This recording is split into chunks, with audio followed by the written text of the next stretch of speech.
Hello, and welcome back to the Wishing You Well podcast, where we help you navigate your wellness journey each and every week. I'm Amy Albero. And I'm Catherine Van Eyck. We are both licensed therapists talking to you about wellness because we love it. And today we have a special Q&A.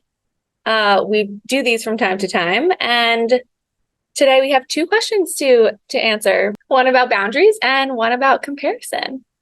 Yes. And this is a good time of year to be talking about both of these things. And we love a listener Q&A. So excited to get into this. Living full and well life is to put together. Authentic. We feel it. Take care of ourselves. But we have to start, of course, with our self-care check-in. Mm-hmm. So how are you? How's your self-care? Recently, I brought up how I really wanted to just do some little TLC for me. And I did it. I gave myself like this manicure pedicure that I swear was like the best hour ever. I sent you a picture, so you know this, but like I put these Epsom salts in the bath with like rose petals in them. I didn't make this, I bought this. and I put my feet in. I had to like sit on a stool, get comfortable. I put my feet in and I sat there for like 15 minutes or so with my feet just in the water. And I was doing this little like pregnancy meditation while I was in it too, just chilling. And then I had this whole regimen. I won't even go over the whole thing, but it was like so intricate that like I surprised myself even. I was like, I didn't know how long it was going to take. I had all the time in the world. It was a long weekend. So I was like, I'm just going to do it and see what happens and like enjoy it. And I actually enjoyed giving myself manicure, pedicure. Wow. It was so weird. And mind you, I left out the painting part. Right. I didn't do the painting part because that was not happening. Well, one, because I don't know when that polish is going to come off. So we're leaving it blank, but I don't know. I just like, it was so nice. I don't know how to describe it, but it's something that I want to do again. Something that like I was aching to do, but didn't know how I was going to do it or like how I was going to like actually feel about it. If it was more like, I wouldn't quite say like chore-like self-care or like, but like, I think it would be fun because I'm doing it to myself. Right. But it really was. Yeah. And it was really relaxing. I had fun music, like fun girly music on. Love that.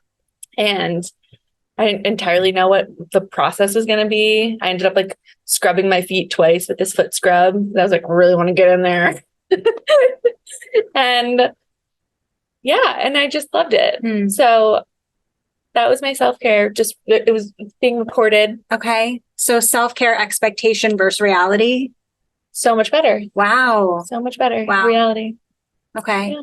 And when we talked about it, you had thought because it's so intricate that like it would happen in phases, but it seems like you were able to kind of do it. I threw it all in one. Cause like, I think I like had cut my nails beforehand, but I ended up cutting them again because it was like days later. And I was like, oh, I didn't do it. I have to do it again. And my nails grow so dang fast.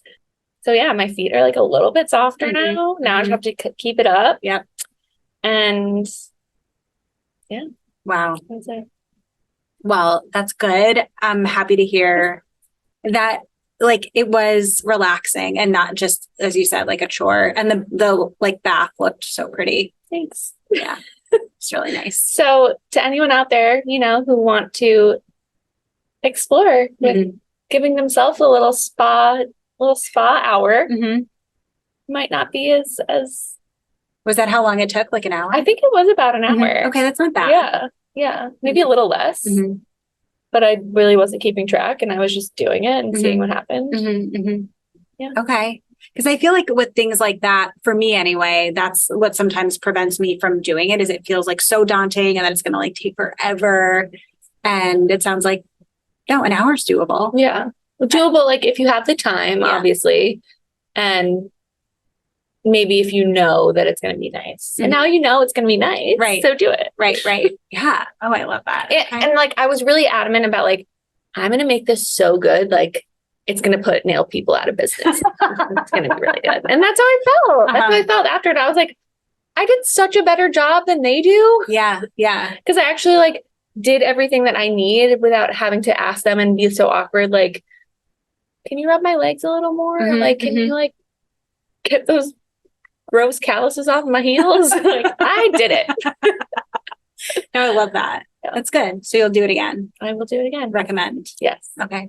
How about you? How are you? How's your self-care? Good. I'm feeling self-conscious about the state of my heels, but I am going to get a manicure pedicure after this, which I loathe, but it feels like I kind of need it.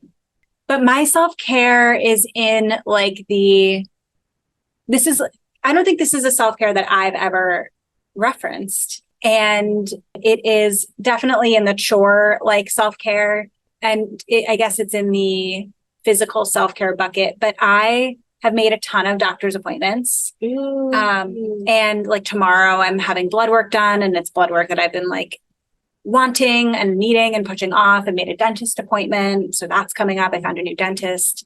I'm looking into getting a new PCP. So like I'm doing that kind of self-care, which is like not glamorous, but is still self-care nonetheless and is really, really important. So, and it's something that I often like push off because like going to a doctor's appointment in the middle of the day is not convenient. I mean, you know, you've just like gone through, you're probably at the doctor all the time. And so I feel like it's so easy for me to rationalize like pushing it off or waiting till next week or next month. So I like kind of like have the things booked, and yeah, I'm going for it.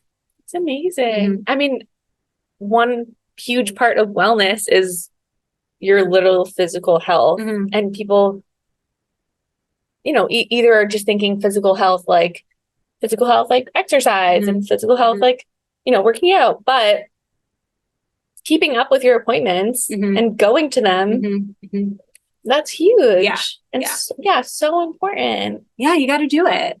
But also so easily pushed off. Oh my God. Yeah, I know I'm definitely not alone in like procrastinating the appointments. And I was meeting with a client, and it was having me think about like procrastinating these appointments. And I had a light bulb moment where, because she was kind of saying, she's kind of navigating through some health things and feeling ambivalent about going to the doctor. And she and I both had a light bulb moment at the same time, which was like, I don't like my PCP. And I was like, and I was thinking to myself, like, I really don't like my PCP. Wow. It feels like even more of a chore. And so I was like, okay, I just need to find a new doctor. And that, I think that will be so much more like motivating isn't the right word, but like encouraging to go. Yeah. Well, and also it's not like just finding a new PCP.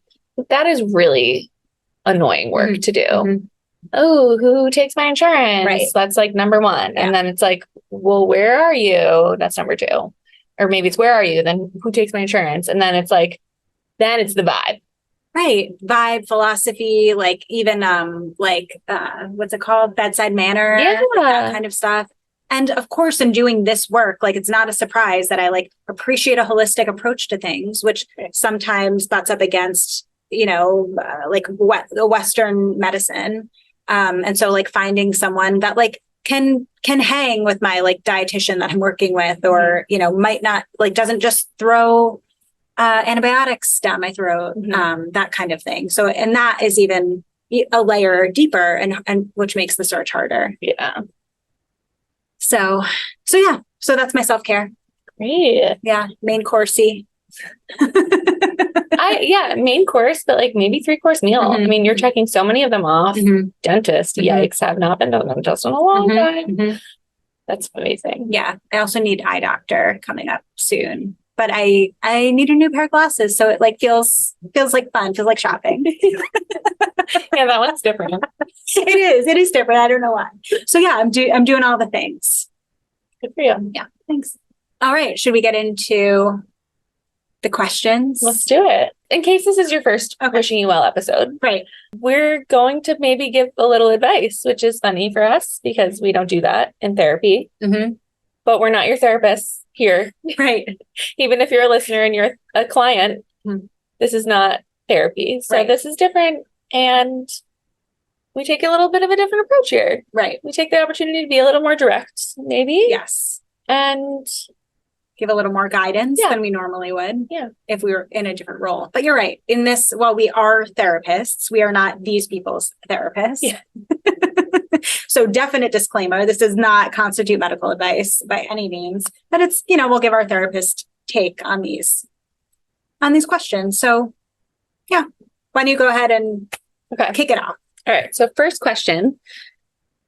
My husband and I have been trying to put up boundaries with his family and mine for years. For example, if we're coming to visit, our family will insist on us staying for longer than we planned. It's getting exhausting telling them over and over that we live far away and it's too hard on us to extend our stay. They just don't listen and keep pressuring us to the point that sometimes we cave and do it to save us from the inevitable battle. This is just one example of many, but how can we be any more clear with our boundaries so they're not crossed? This is a really tough one. I resonate with this, and it's hard, especially when you can kind of like anticipate what's going to happen before it happens. So this is tough. I mean, boundaries are really hard, and they're even harder when it feels like someone is like continuing to just like ignore them, continue to push up against them. So sorry, listener, that you're navigating through this. You're not alone. And I guess one of my first questions is, what is the relationship like with you and your in-laws? Like what is the history there? I like really want to be curious about that. What is your husband's relationship like with his family? Again, like trying to understand the dynamics of a situation. That's why doing this is really tough, because we don't have all that info. I'm also curious about, do you feel like you and your husband are on the same page around this? Like, are you someone who's like, I'd really rather not, and he's like, it's fine, but you know what I mean? So I think I'd really want to be curious about like the dynamics there. And like, again, this is your husband's family. So like trying to get a sense of where he might. Well, it's his and it's theirs. Oh, it's okay. It's both of theirs. It's both of theirs. Yeah. They're both trying to set boundaries. I see. So visiting, if we're coming to visit, our family will insist on staying for longer. Okay. So it's unclear about whose family it is, but maybe it's both. Yeah. Okay. With his family and mine. Got it. So that I guess would be important to kind of start. I'd also be curious what pressuring sounds like and what that brings up for the listener. Like if they're like, is it a guilt trip? Like, oh, you don't want to spend any time with us? Or is it like a true imposition? Like we just decided, we think we'd really enjoy to stay some extra time. So like, again, wanting more information there. But I would really try to be mindful for the listener about like when this quote unquote pressuring comes up, like what is coming up for the listener? Like how are they internalizing that? They referred to what happens as a battle. Is it really like what is really the outcome? And so trying to like, I know that with like emotional situations that they might get inflated in our heads, our perception might kind of cloud what's actually happening. And so like if you're going into something thinking of it as a battle, that's how it's going to feel, but it might not actually be that contentious. Does that make sense? Yeah. No, I rambled on for a while. No, I think you're raising a lot of good questions, and rightfully so, because we don't have all the information. And yes, that does make this tough. So I think that listener, if you're listening, that asking yourself these questions is really important to figuring out where you can take this. I also think that maybe for the sake of the question, like giving a little more, like if we were to make some assumptions here, to maybe give a little more detailed guidance, like if we were to assume here that this is a team effort and it's with both in-laws and they're both struggling to set up these boundaries with their respective families, and now also trying to back each other up.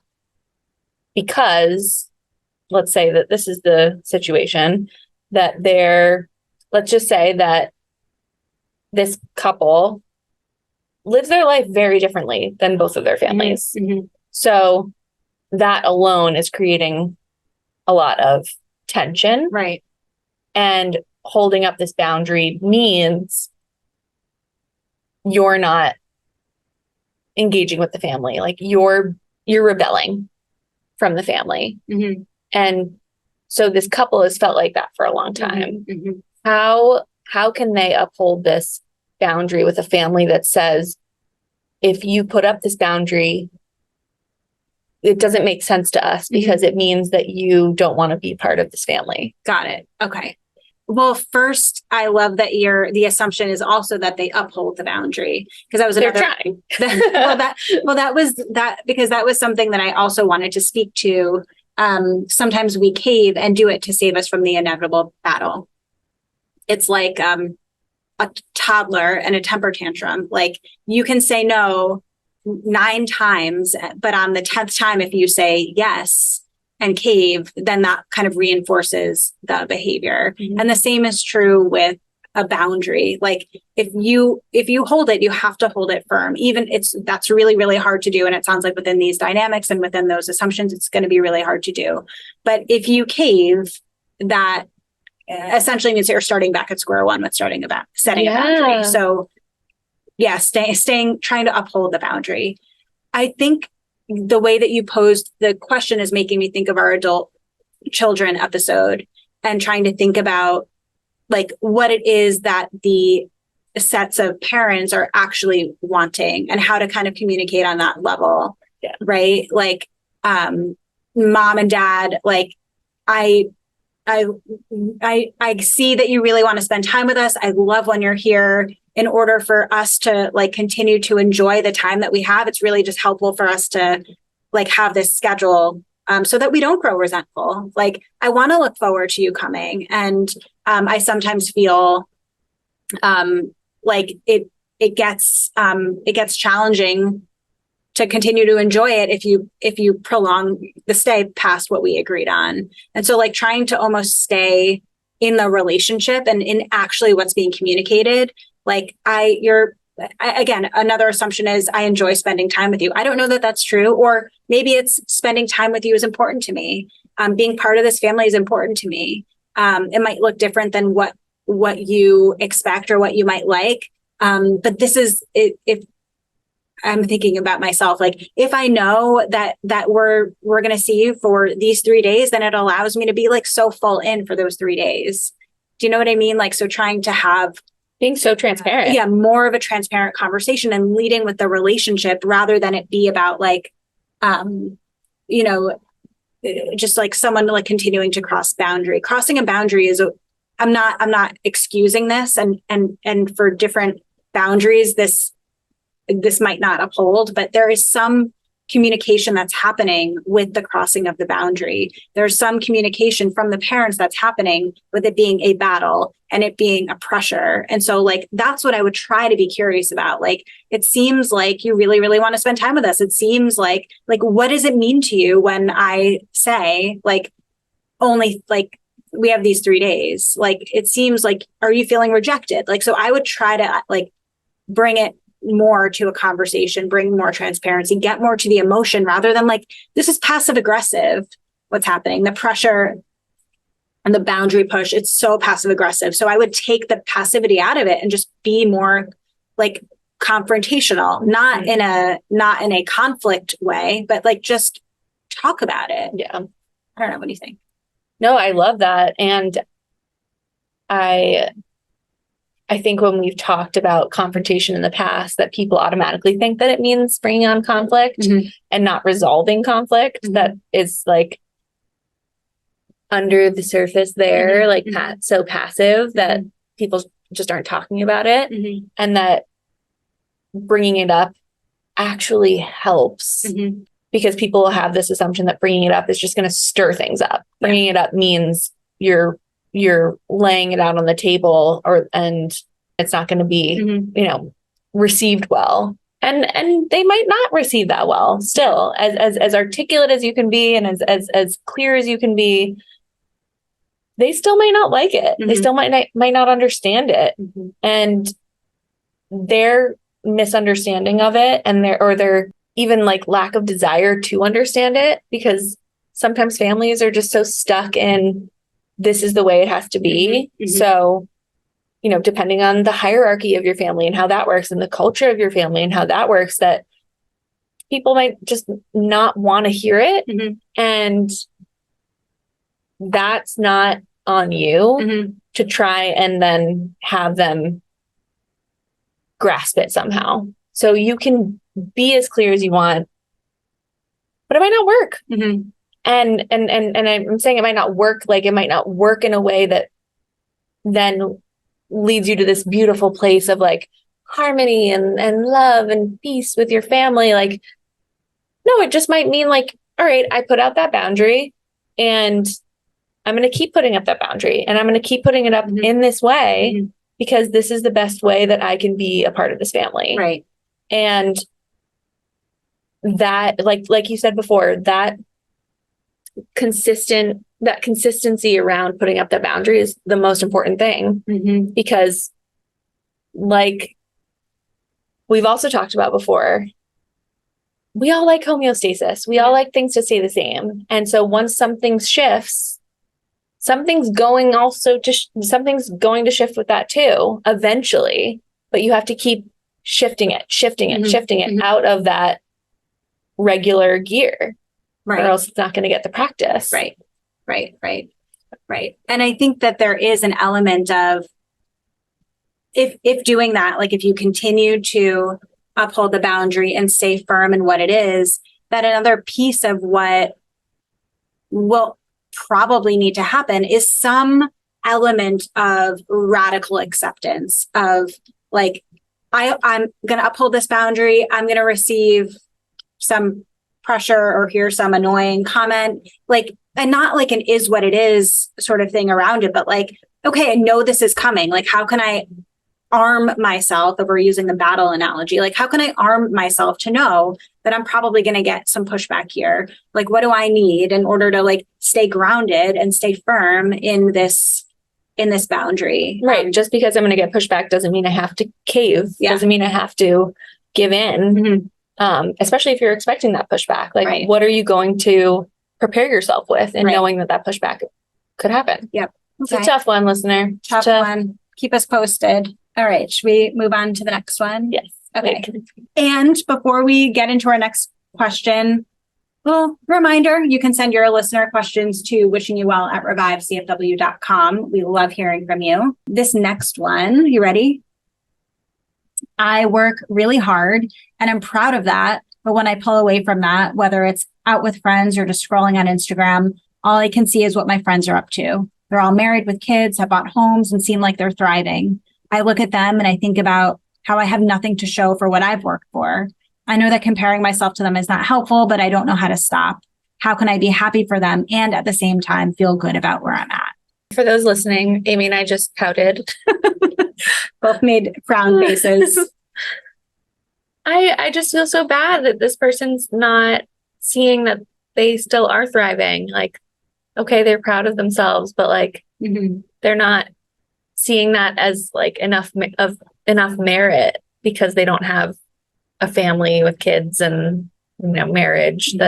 That's what they're measuring themselves up against. So I just feel so bad that they're not seeing this as two totally different things. You can have what you have, and I'm sure that this person, what they're proud of and the hard work that they put in, they do have something to show for it. Maybe they're a high-powered executive somewhere, or maybe they're just out there like helping the world, and maybe that fills them up, and that's enough.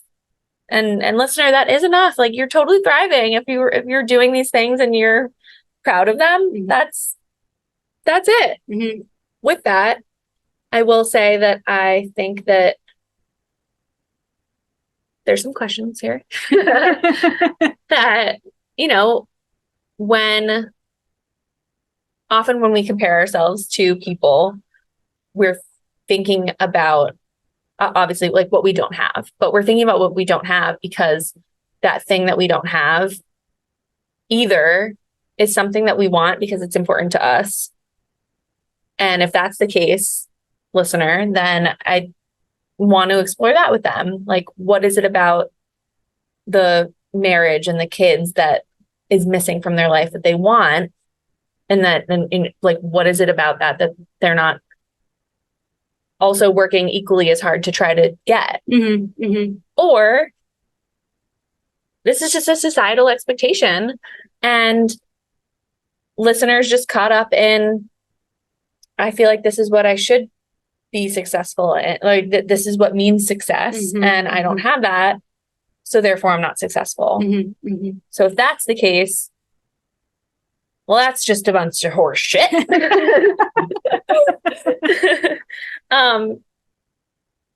But at the same time, I totally get why, you're caught in that, because we all get caught in what we think we should be, right, doing and achieving. So, right. Get it. Yeah, right. But I think that's a good note is, yeah, are you comparing yourself to something that you actually even want, or are you comparing yourself against a standard that might be influenced by the way you were socialized? Mm-hmm.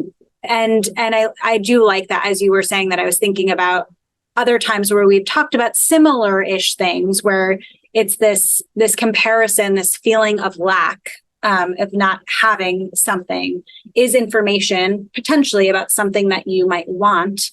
And so to spend time with that, like, are you someone who wants to be married and have children and have bought a home? Are those goals that you have for yourself?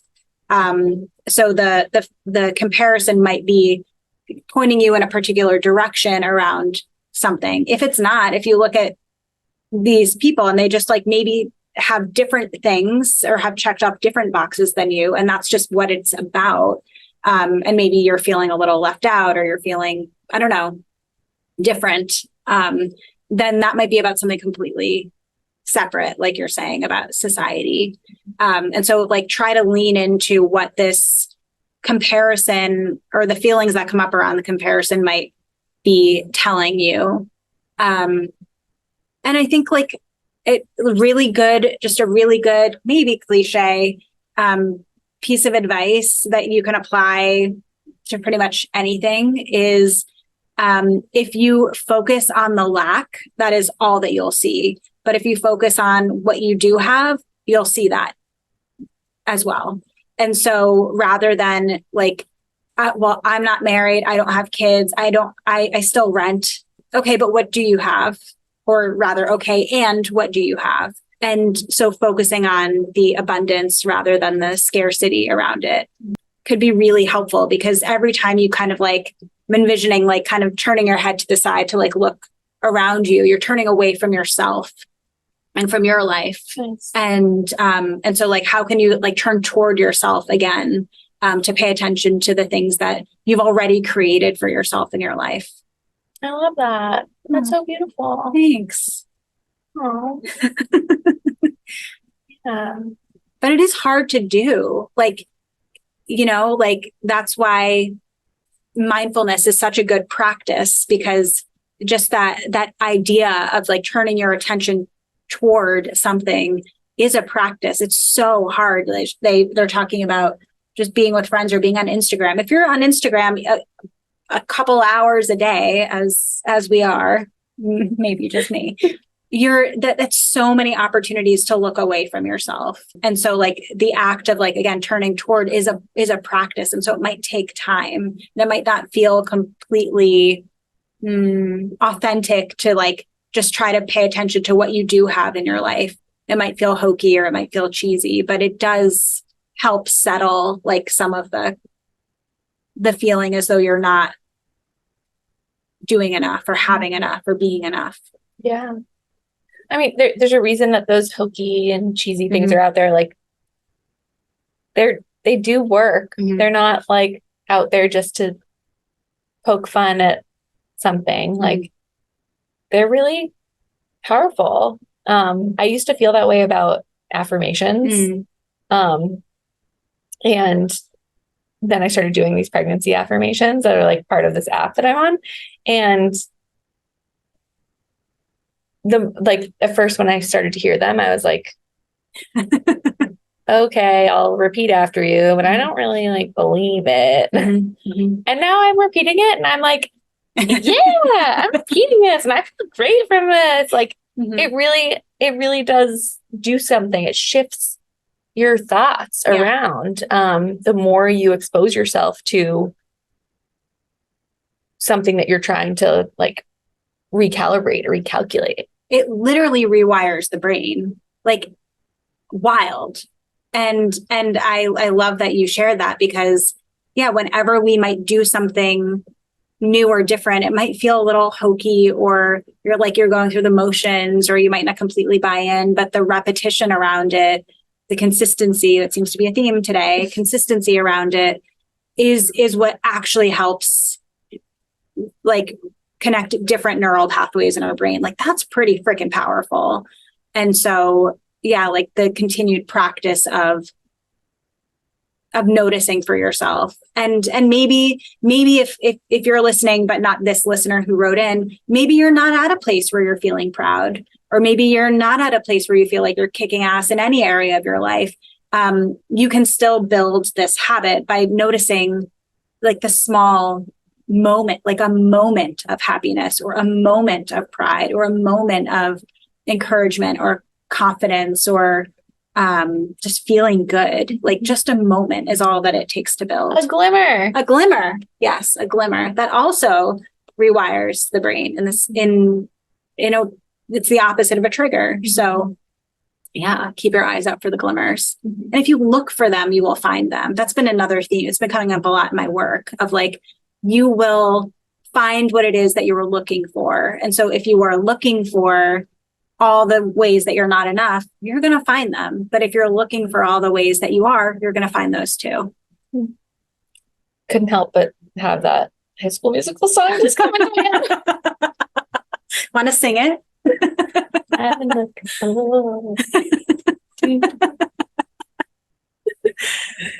Yeah. But it works. It does. It fits. It fits. Any last? So the last part, like the actual question part of this, how can I be happy for them at the same time? Feel good about where I'm at. I think that just kind of comes along with the same kind of practice we're telling them to build here. The more you turn inwards, the more you look at yourself, and the better you feel about where you're at, the more joy you can have for somebody else. The more you can be there for somebody else, the more you can truly be happy for somebody. And so the two really go hand in hand.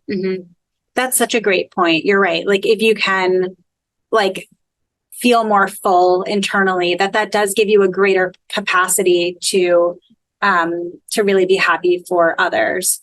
And I think this listener is already like on the right track or on a track or path to that because they included that and in there, that yes, it is actually possible to be both, to be happy for someone else and feel good about where you are. That like understanding that you can hold those two things at the same time, that it doesn't need to be either I'm happy for someone else or I'm okay. And that seems like with comparison, it tends to be in that either or trap, that all or nothing trap. And so again, I think the use of and here is really, really helpful. Like I'm proud of myself and my friends are, married and have kids. Like, yeah, see, there it is. They both exist at the same time.